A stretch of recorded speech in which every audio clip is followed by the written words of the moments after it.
我们常用的视频平台切换画质的选项一般就是分辨率，而实际上改变的只有分辨率吗？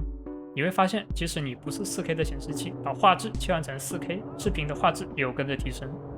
同一个视频在不同的资源来源下也会略有不同，就像这样，在比较暗的场景，明暗分离清晰可见，但有的呢，画面直接是糊成一团，根本看不清。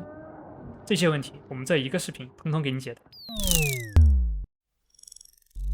第一个因素就是分辨率，分辨率就是画面的长乘宽，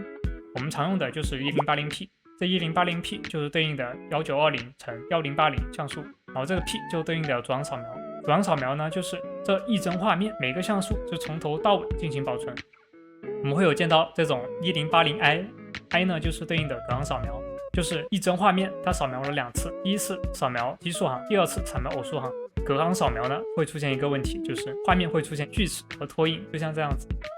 我们在 1080p 的显示器下观看 4K 视频、8K 视频会显得更加清晰，是因为播放器会对我们播放的画面进行降采样，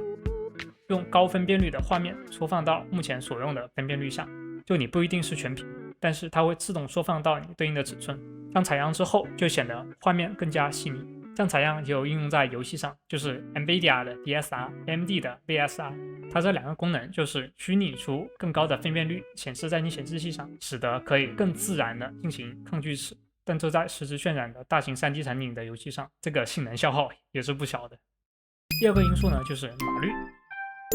码率就是视频所包含的数据量，常用的单位就是 bit per second， 就是比特每秒，就是说每秒的数据量。一般情况下，码率当然是越高越好，但是分辨率也决定了码率的上限。水桶不够大，你倒再多水也是浪费，而且会导致这个文件更加臃肿。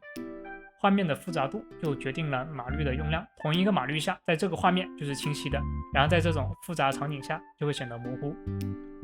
现在市面上 VR 一体机连接电脑就是通过串流， VR 一体机以串流的方式连接电脑，遇到这种画面时而模糊时而清晰的情况，就是因为码率不够用。既然已经知道是码率的问题，那么多少码率才是合适呢？我们可以参考一下 YouTube 的这些推荐码率，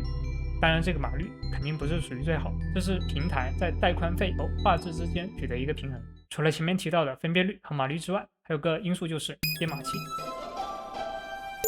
编码器就决定了视频的压缩率，也就是说，在同样的文件大小下，用更先进的编码器，画质就会显得更好。我们现在一般常用的编码器就是 H.264、H.265、ABE，ABE 就是目前比较新的编码器，它的压缩率就会比前面几个高。编码器呢，一般平台更新的比用户都着急，因为这是能实打实降低他们的带宽费。但是如果用户的硬件不支持的话，那就会导致适得其反。你设备不兼容这个编码格式，它只能通过软解，也就是通过 CPU 进行运算，软解的性能消耗就会比原本支持这个编码格式的硬件性能消耗更大，特别是压缩率越高的情况下，在性能不够的情况下，就会导致这样画面卡顿，这就是因为性能不够的问题。如果有用老旧设备的群播放视频卡顿，但其他平台没有这个问题，大概率是因为这编码器的问题。一般的平台更新的速度就不会太快。当然，除了这3个因素之外，影响视频的画质因素还有很多。我们一般人使用视频平台，画面观感影响比较大的就是这3样：分辨率、码率、编码器。聊了这么多，但是视频平台为什么选择分辨率作为视频画质切换的选项呢？就像我前面所说的一样，分辨率决定了码率的上限，过高的码率在低分辨率下也没法发挥。手机和显示器他们宣传时的一个卖点就是分辨率这个概念，对于一般人来说普及的比较广，可以让一般的用户更好的辨识，但是就会有因为分辨率高所以等于画质高这种容易产生误解的概念。分辨率不等于画质，所以前面的问题不是 4K 的显示设备，但显示 4K 内容却更加清晰，就是因为 4K 视频使用的码率更高，你显示的画面也会对视频进行降采样，会使得显示的画面更加清晰细腻。不同来源的视频导致观感不一样，就是因为有的来源是从流媒体直接抓取，或者